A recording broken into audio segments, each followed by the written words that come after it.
Akkermans here, Supply Chain Dynamics, Chapter 10, Travail, Transparency and Trust. Sysdea Gameplay 8, Trust and Habituation. In the previous gameplay we saw that with a demand increase of 25%, actually pretty much chaotic behavior occurs, and the supplier and the customer engage major shocks. We've seen it around here. The shocks may be very different for small changes, but anywhere between the 20 and 30 or 28% or so. That's the case. To what extent does that then do in certain initial values or from trust and habituation make a difference? Well, we can check.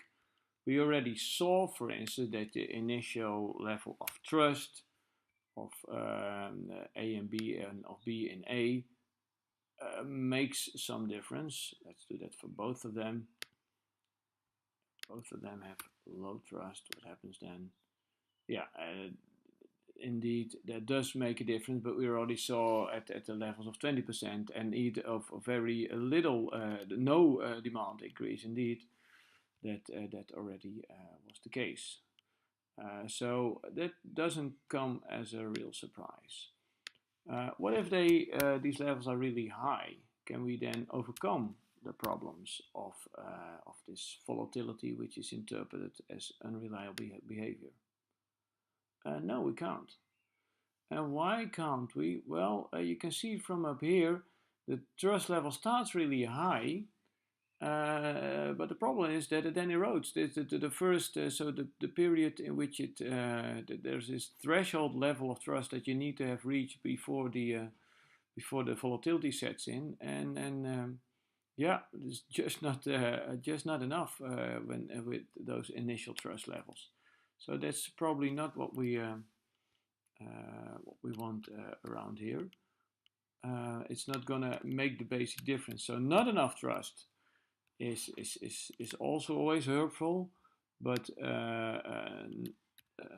very high levels of trust initially are simply not enough. Other things that we can look up at is, of course, the degree of, well, cheating. To what extent does it make a difference with 25% if the buyer or the supplier, in this case is B, it's the customer. If the customer doesn't cheat, is not opportunistic, what happens then? That's rather painful. Then actually it's worse. So if the customer doesn't cheat, then both parties stop trusting each other altogether. If they would let's look at all the options. What if the supplier wouldn't cheat? Who would do that? Well, actually better, but when you're in a chaotic regime, so it's tricky to assume that there's a clear causality here. It's not just noise. But if both of them would be honest, still there's a big dip in trust. There is, of course, even if the buyer and supplier don't inflate their orders versus deflate their production, they still have a problem of meeting that level of demand. So regardless, even though this is a hypothetical case, the main point is you may want to cheat or you may not want to cheat, but from the outside you can't see, and also in the outside it doesn't really matter what your original intentions are. It's the behavior of the other side that drives in the end your behavior. So it's really this idea that people who it doesn't really matter what you are from the inside. The behavior of the other side makes you behave in a certain way. We could also look at the habituation and collaboration levels. Would those make a difference? Let's put them both at the max to suppose that parties start off trusting and helping each other.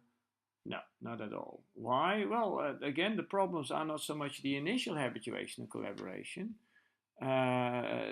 although there is a difference if you look at the initial level habituation. By the time that the switch, that the change in demand hits in, habituations and are already at a nice percent of at the, you might also call the steady state percentage of 60%. Same up here. So by the time that the demand change hits in, they've already reached the same level. Collaboration is already at the max, and so is habituation. So in this particular case, also because of the timing of the change in demand, they don't really matter. So initial levels of trust, initial levels of habituation are not so important. So how people really feel from the inside. What's much more important is what happens to them while they are engaged in collaboration, how hard is a shock that they have to take, and then it's more interesting, more relevant for the behavior of the system, what the other side is doing in response to their actions and what they are doing in response to the other side of the action. So that relationship spiral then becomes the dominant driver of behavior.